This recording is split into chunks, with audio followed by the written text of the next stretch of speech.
Vamos trazer o Cláudio Rezende para a roda também, trazendo as primeiras notícias do lado atleticano. Um abraço, boa noite, Cláudio. Um abraço, Cirilo, boa noite a você, boa noite ao Edu Panzi e a todos que nos acompanham. O mercado da bola do Atlético esquentando. Neste sábado, alguns nomes que começam a aparecer, né, que o Atlético já tem negociações em andamento. E vamos trazê-los, então, até para análise de vocês aqui na turma do Bate-Bola.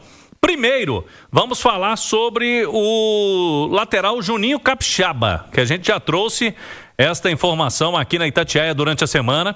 O Juninho Capixaba é um atleta que é do Red Bull Bragantino e, pela nossa apuração de hoje, o Atlético avançou nas conversas com a equipe paulista. O contrato, né, a ideia do Atlético é buscar o jogador em definitivo, até porque o Bragantino não aceitaria um empréstimo. O atleta, pelo que eu pude apurar, também quer respirar novos ares e vê no Atlético uma ótima oportunidade, até porque o Galo tem agora essa lacuna na lateral esquerda, saiu o Caio Paulista. E pode ser que o Arana não permaneça. A gente vem falando aí, se tiver uma proposta interessante pelo Guilherme Arana, que é o titular absoluto, o Juninho Capixaba vê com bons olhos uma possibilidade de vir para um gigante do futebol brasileiro. Já teve algumas reuniões aconteceram entre o Paulo Brax, que está à frente da negociação, com o Diego Serri, que é o diretor esportivo do Bragantino. Como jogador já demonstrou interesse de sair, seria uma negociação, Cirilo e amigos, da seguinte forma: uma parte em dinheiro, uma parte, né, em investimento, o Atlético pagaria um valor e estaria disposto a incluir atletas nesta negociação. E um desses jogadores seria o Patrick, o volante Patrick, que veio do Palmeiras no início do ano e que, a princípio, o Atlético vê uma necessidade que ele possa rodar, ter um empréstimo, e o Bragantino seria uma equipe interessante, né, com projeção, time de Série A do Campeonato Brasileiro. E seria ele mais um jogador que o Atlético estaria tentando essa negociação. Nas últimas horas, Cirilo, apareceu um concorrente aí, um concorrente difícil, sabe? Flamengo. Estaria também de olho no jogador, porque o Flamengo liberou o Matias Vinha, né? Nem foi para o Mundial. E estaria também disposto a não ter o Ayrton Lucas. O titular lá é o Alexandre. Mas o Flamengo estaria disposto a contar com esse jogador também. Mas em cenário de transferência, tirando a parte econômica, que sempre é difícil concorrer com o Flamengo, mas num desejo do jogador, numa prospecção aí do atleta, o Atlético ele poderia ter mais chance de jogar. Então está caminhando essa situação. O Galo chegou antes, inclusive, no Bragantino, nessa negociação, e está caminhando bem uma possível vinda aí do Juninho Capixaba para o Galo. Boa notícia, Edu? Assim, né? Nós temos que pensar dando tudo certo, né? Mas assim, o olhar do mercado, a busca pelo Juninho Capixaba, você encara como uma boa? Encaro como uma ótima. Juninho Capixaba é muito bom jogador, tá ali dentro de uma idade que faz sentido com o que o Atlético vem pregando, né? Tem 28 anos, vai para 29, eu acho que hoje é o auge da carreira do atleta, né?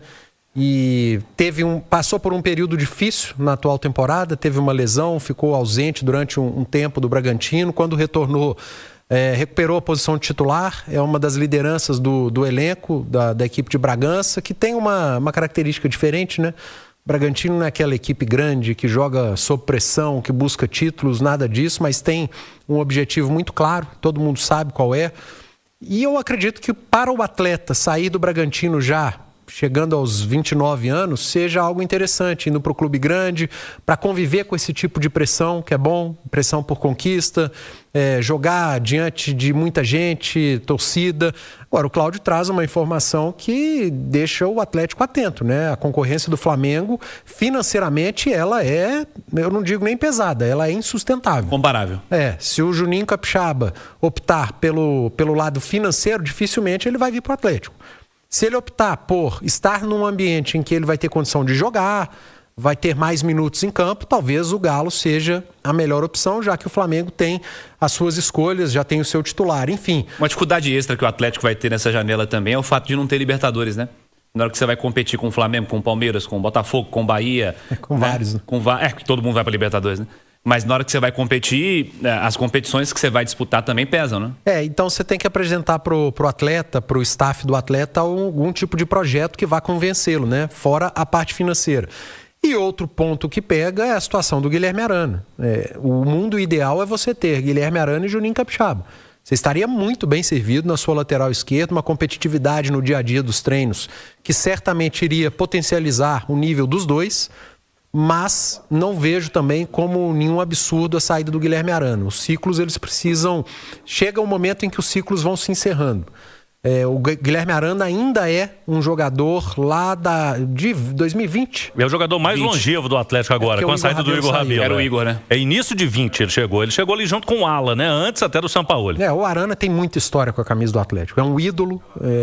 A gente vai entender realmente o que foi o Guilherme Arana com a camisa do Atlético mais à frente, porque no futebol é assim, né? O jogador, por mais que ele tenha feito muito, se ele vive um período de baixa, a turma parece que esquece o que ele já fez de muito bom, mas lá na frente, daqui a alguns anos, vem à tona apenas o que ele fez de bom, e o Guilherme Arana tem uma história muito bonita com a camisa do Atlético. Mas é o que eu disse, alguns ciclos vão sendo encerrados, e se o do Arana foi encerrado agora, não vejo como nenhum problema também. O Atlético colheu frutos técnicos, conquistas, e pode, por que não, ainda colher algo financeiro em relação ao seu lateral esquerdo, que é muito bom jogador, mas que vem de 2 temporadas abaixo, e por isso acho que se sair nesse momento pode ser algo bom para todas as partes.